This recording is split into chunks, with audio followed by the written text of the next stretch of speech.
Hello, I am Rakesh Khanna and welcome to this week commodity forecast wherein we analyze what driving commodities this week and what it means for price ahead. Silver and copper are back in news, so stay tuned till the end of the crucial support and resistance figures for both the metals. Let's start with macroeconomic headlines. This week, markets would keenly eye geopolitical developments in the Middle East along with the service PMI index numbers from Eurozone, China, and US.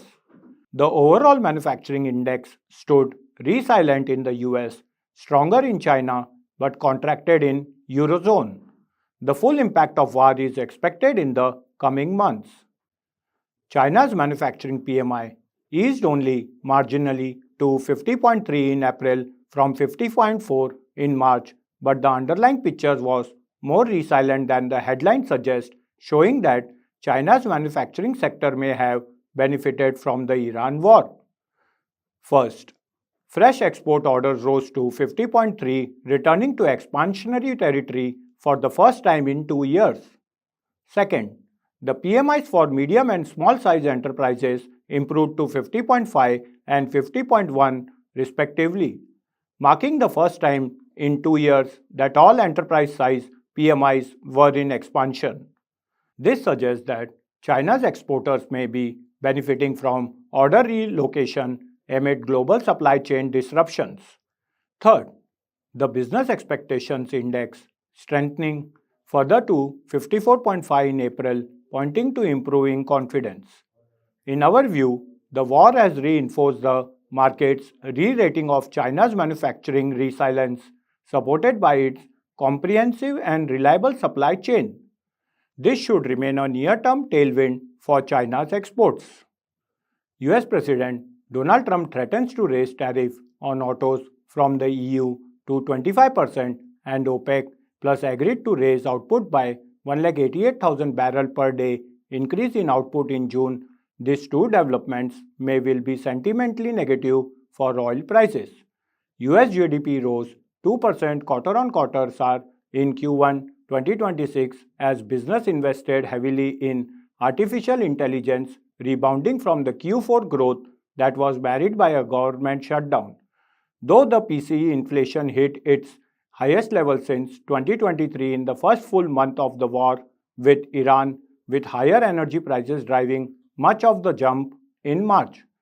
US manufacturing PMI for April rose to 54.5 from 52.3 in March, highest reading since May 2022, with employment falls to 49.1 versus 50.1 in March, the lowest reading since October 2024 and reversing its expansion.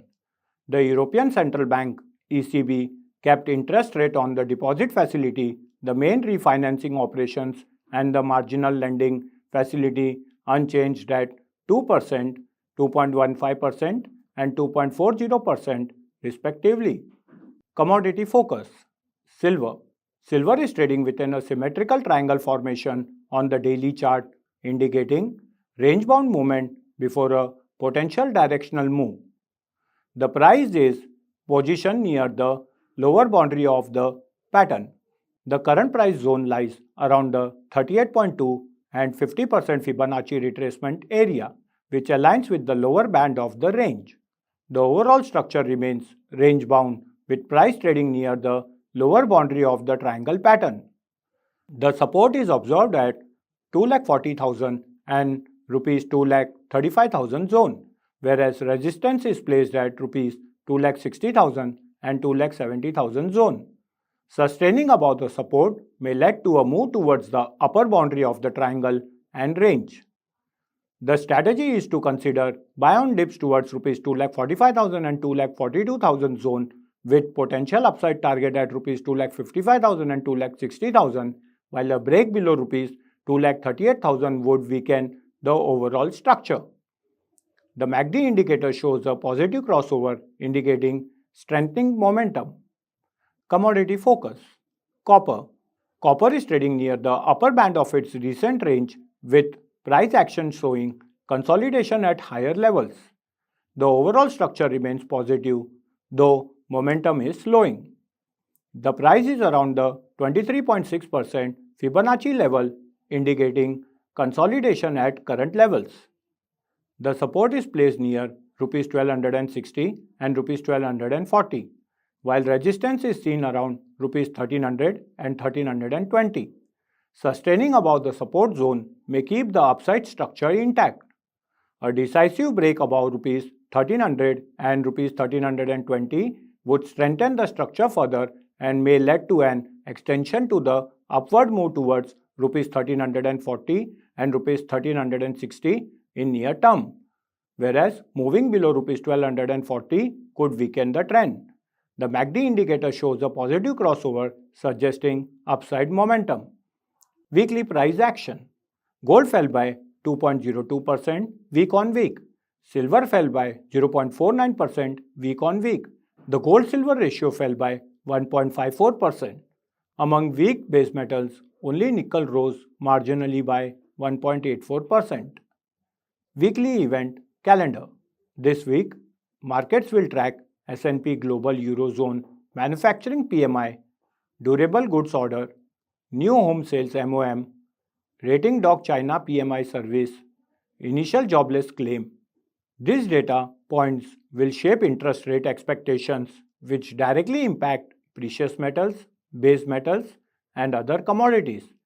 That's your weekly commodity forecast from Mirae Asset, Sharekhan, to help you keep track of more promising market developments. All our research offerings are now available in one portal, the Mirae Asset Sharekhan Research Center. Explore research calls and detailed research reports across equity, mutual fund, F&O, commodities, ETFs, and more. Visit research.sharekhan.com to kickstart your wealth creation journey backed by our research experts. You can also click on the link given in the description to access the same. Thank you for watching. Investment in securities market is subject to market risk. Read all related documents carefully before investing.